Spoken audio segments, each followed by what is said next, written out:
बघा विद्यार्थ्यांनो, आज आपण परिमिती व क्षेत्रफळ या घटकाचा काय करणार आहे तर अभ्यास करणार आहे। मग इथं परिमितीची आपण काय केलेली आहे, व्याख्या दिलेली आहे। परिमिती म्हणजे त्याला इंग्रजीमध्ये पेरिमीटर असं म्हटलं जातं, ठीक आहे। मग बघा काय तर बंद आकृतीच्या कुठलीही बंद आकृती असेल तर त्या बंद किंवा क्लोज्ड फिगर त्याला इंग्रजीमध्ये म्हणतात। बंद आकृतीच्या सर्व बाजूंच्या लांबींची बेरीज म्हणजे ती त्या आकृतीची काय असते, परिमिती असते।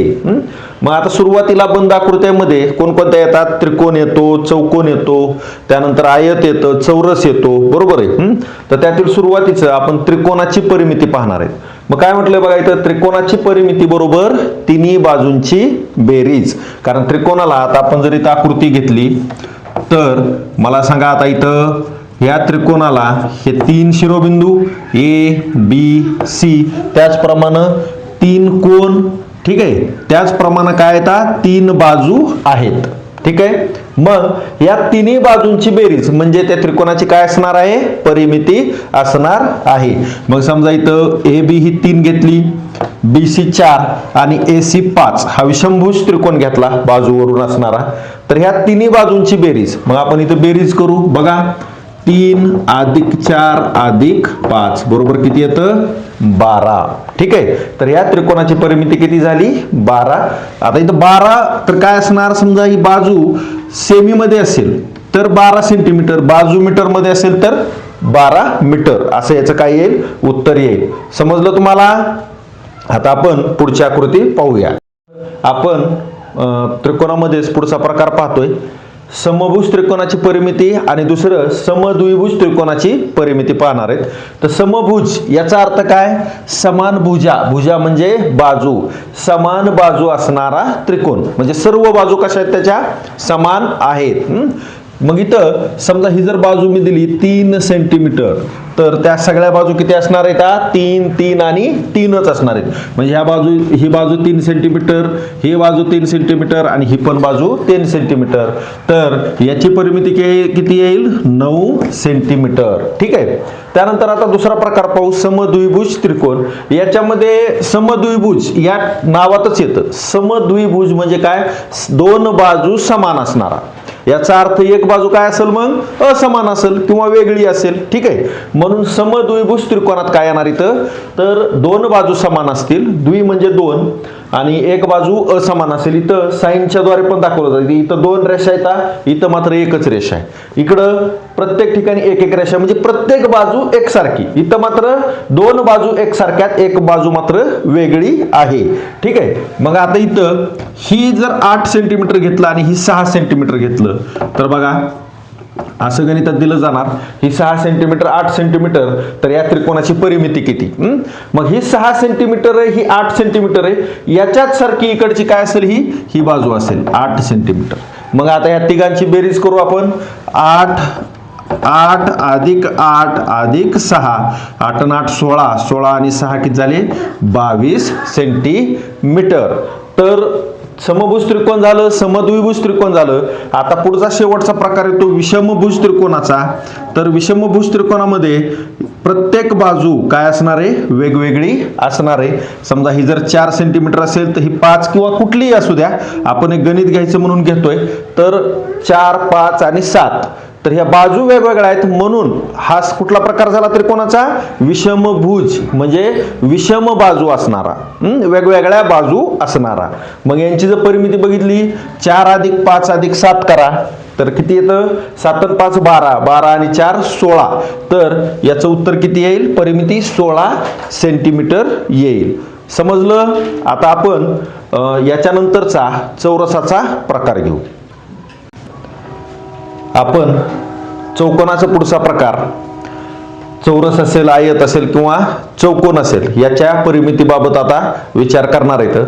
तर चौरस, सुरुवातीला चौरसाची परिमिती हा प्रकार पाहूया। तर चौरसाची परिमिती इथे या ठिकाणी एक साधारण आपण आकृती काढून घेऊ। तर चौरस म्हटलं की त्याला 4 शिरोबिंदू, 4 कोन आणि 4 बाजू आल्या।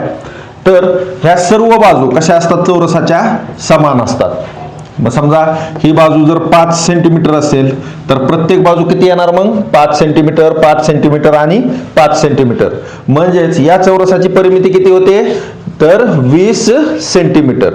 तर चौरसाची परिमिती काढण्यासाठी सूत्र आहे बघा, चौरसाची परिमिती बरोबर 4 गुणाकारात बाजू, म्हणजे 4 गुणवले बाजू केलं तर आपण डायरेक्ट काय करू शकतो त्याचं उत्तर मिळू शकतो. इथली ही बाजू घेऊ आपण, इथं किती दिलेली आहे बाजू 5 दिलेली आहे, तर 4 गुणवले 5 किती येतं 20 सेंटीमीटर.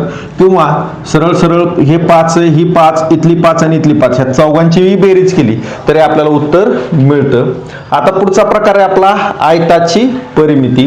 तर आयताची परिमिती पहा शोधताना आयताची आकृती तर याच्यासारखी येणार नाही, चौरसासारखी येणार नाही.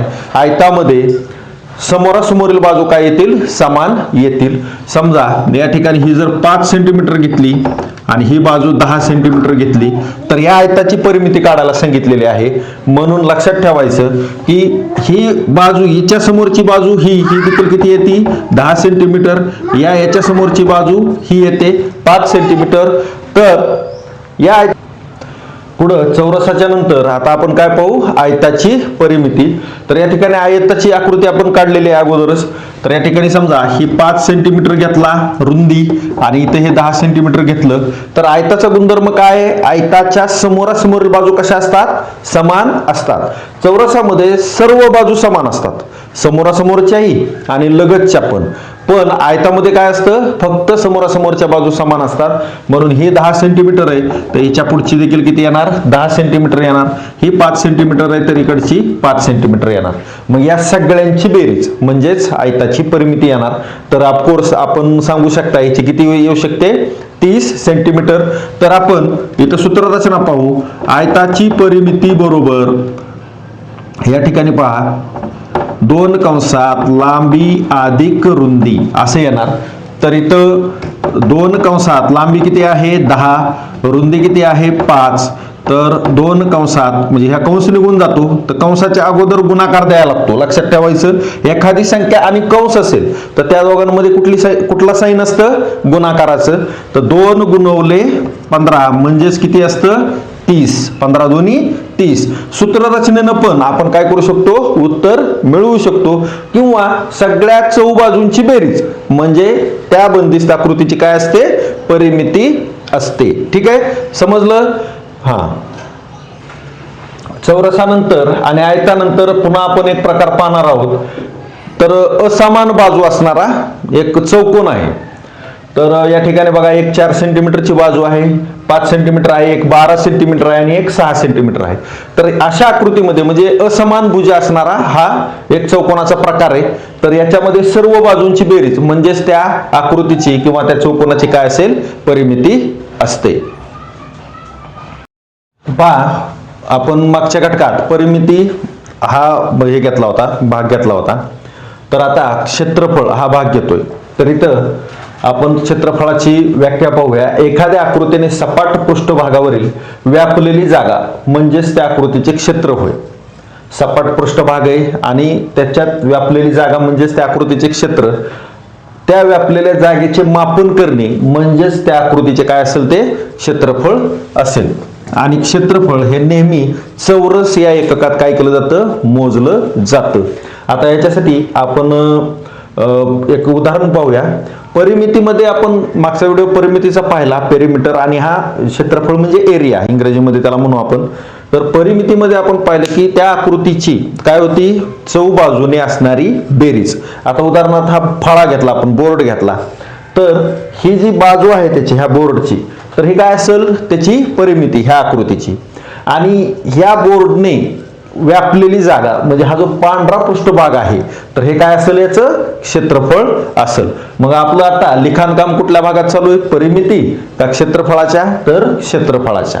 पांढरा भाग जो दिसतोय तो क्षेत्रफळ आहे आणि जी बाजू दिसते याची स्टीलच्या याच्यामध्ये पट्टी आहे ही स्टीलची तर ही काय असेल त्याची परिमिती असेल. ठीक आहे. आता आपण याचे सूत्ररचना पाहूया. सुरुवातीला आपण आता इकडे लक्ष द्या. सुरुवातीला आपण चौरसाचे क्षेत्रफळ पाहणार आहोत. ठीक आहे. तर चौरसाचे क्षेत्रफळ इथं आपल्याला सूत्ररचना आहे. चौरसाचे क्षेत्रफळ बरोबर बाजूचा वर्ग किंवा बाजू गुणवले बाजू, हे असं याचे सूत्र रचना आहे. याच्यामध्ये जर दिलं असेल की एका चौरसाची बाजू 5 सेंटीमीटर आहे तर त्याचं क्षेत्रफळ किती, तर मग काय करायचं, ह्या 5 सेंटीमीटर म्हणजे 5 गुणवले 5 म्हणजेच 5 गुणवले 5 किती येतं 25, बरोबर आहे.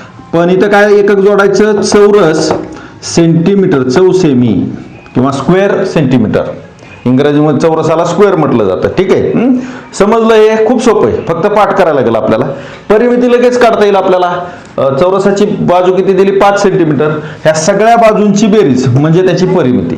आणि क्षेत्रफळ म्हटलं तर ह्या बाजूचं आतमध्ये जो भाग आहे पांढऱ्या रंगाचा व्यापलेला, चौरसानं व्यापलेला, तर तो भाग म्हणजे त्याचं क्षेत्रफळ. तो किती येतो 25 चौरस सेंटीमीटर. आता चौरसाचं झालं, आता आयताचं पाहू आपण. तर आयताची आपल्याला आकृती सर्व परिचित आहे. आयताचं क्षेत्रफळ बरोबर, बघा हे सुद्धा खूप सूत्र सोपं आहे. आयताचे क्षेत्रफळ बरोबर लांबी गुणाकारात रुंदी. ठीक आहे, तर मग इथं ही लांबी आहे आणि ही रुंदी आहे.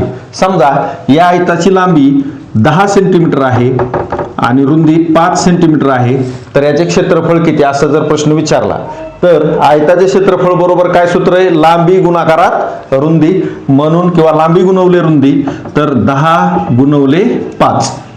लांबीच्या ठिकाणी हे 10 मांडले, रुंदीच्या ठिकाणी किती मांडले 5 मांडले. 10 गुणवले 5 किती येतं 50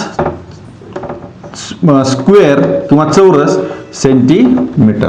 जर बाजू मीटर मध्ये असेल तर उत्तर चौरस मीटर. परिमितीमध्ये कुठलंही एकक लागत नाही, सरळ त्यात दिलेल्या बाजूंची बेरीज करायची.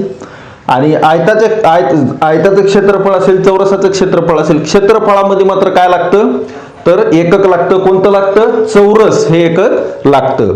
दोन्ही सूत्र रचना तुमच्या लक्षात आल्या असतील आणि हे अत्यंत साधे सोप्या पद्धतीने आपण हे सोडवू शकताय. फक्त या सूत्र रचना आपल्याला काय करायला लागतील, पाठ ठेवाव्या लागतील, जेणेकरून आपल्याला याचं उत्तर काढता येईल. धन्यवाद.